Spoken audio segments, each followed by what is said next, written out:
Witam Was bardzo serdecznie. Ja nazywam się Arek, oto Smart Clone.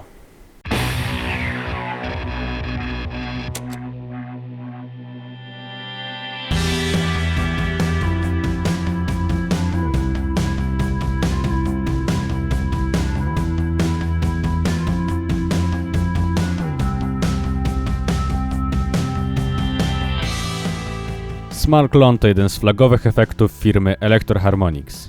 Swoją sławę zawdzięcza głównie jednej osobie, czyli Kurtowi Cobainowi, czego Electro Harmonix nie ukrywa i fakt ten jest główną osią reklamy tego efektu.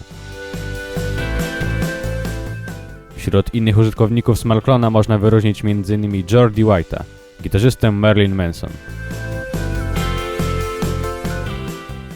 Efekt powstał w okolicach roku 1979 i 1980. Pierwsza wersja była tworzona do roku 1983, w którym firma Electro Harmonix zbankrutowała i została zmuszona do zaprzestania produkcji. Kiedy w okolicach roku 2000 Electro Harmonix powróciło z produkcją efektów do Stanów Zjednoczonych, zaczęto również produkować takie kostki jak chociażby Smart Clone, którego nową wersję zaczęto sprzedawać w roku 2004. Na pierwszy rzut oka stara i nowa wersja nie różnią się między sobą prawie wcale. Jednakże pierwszy Smart Clone miał mniejszą, bo 3 mm bezbarwną diodę LED, natomiast nowy ma dużą 5 mm czerwoną diodę. Jest to najprostszy sposób na rozróżnienie tych dwóch wersji. Pierwsza wersja Smart Clone'a, czyli ta z lat 80., posiadała dwa podtytuły: Full i Mini Horus. Z jakiego powodu nastąpiło takie wyróżnienie? Niektórzy wiążą tę sytuację z innym efektem Electro Harmonix, a mianowicie Clone Fury. I według jednej z teorii dopisek Mini Horus miałby się pojawić w momencie zakończenia produkcji tego efektu. Istnieją też osoby, które twierdzą odwrotnie i dopisek Mini Horus miałby się pojawić dopiero w momencie, w którym został wypuszczony efekt Clone Fury. Jednakże data wydania tego efektu to rok 1977, a Smart Clone'a 1979, więc z wiadomych względów jest to niemożliwe. Według innych zmiana podtytułu ma związek z użyciem innego układu scalonego. Smart Clone bowiem używał dwóch: MN3007 i SAD1024. Jednakże, jak można zobaczyć, istniały efekty Full i Mini Horus, które używały obu układów. Możliwe też, że nie ma żadnego związku między dopiskami Full i Mini Horus, jednak w takim wypadku po co zostały w ogóle wprowadzone? Próbowałem dopytać się o to samego Electro Harmonix, jednakże nie uzyskałem odpowiedzi. Jedno jest pewne, nowa wersja używa tylko dopisku Full Horus i ma jeden układ scalony, MN3007. Dodatkowo żadna wersja Smart Clone'a nie wyróżnia się na tle pozostałych, nawet jeśli chodzi o brzmienie. Electro Harmonix nadaje swoim efektom często dziwne, niecodzienne, a czasem nawet dwuznaczne nazwy, tak jak to miało miejsce z Big Muffem.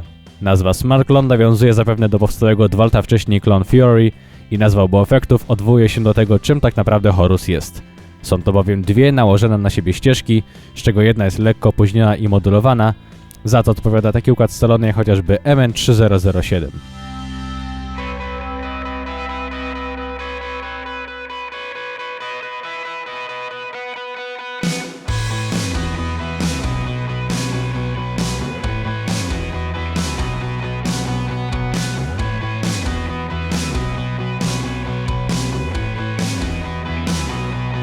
Efekt jest nieznacznie większy od standardowych efektów Bossa.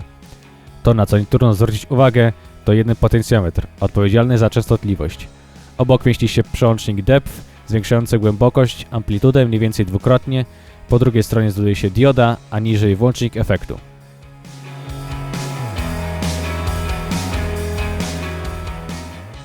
Z tyłu mamy wejścia linii na zasilacz oraz wyjście efektu. U dołu pod małą klapką znajduje się miejsce na baterię 9V.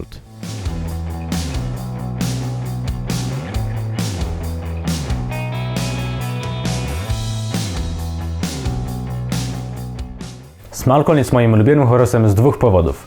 Po pierwsze i najważniejsze, brzmienie. Efekt dodaje do niego własnego charakteru, a nie jest tylko kolejną ścieżką nałożoną na gitarę. Po drugie, prostota. Mimo użycia tylko jednego potencjometru i jednego przełącznika pozwala na naprawdę wiele.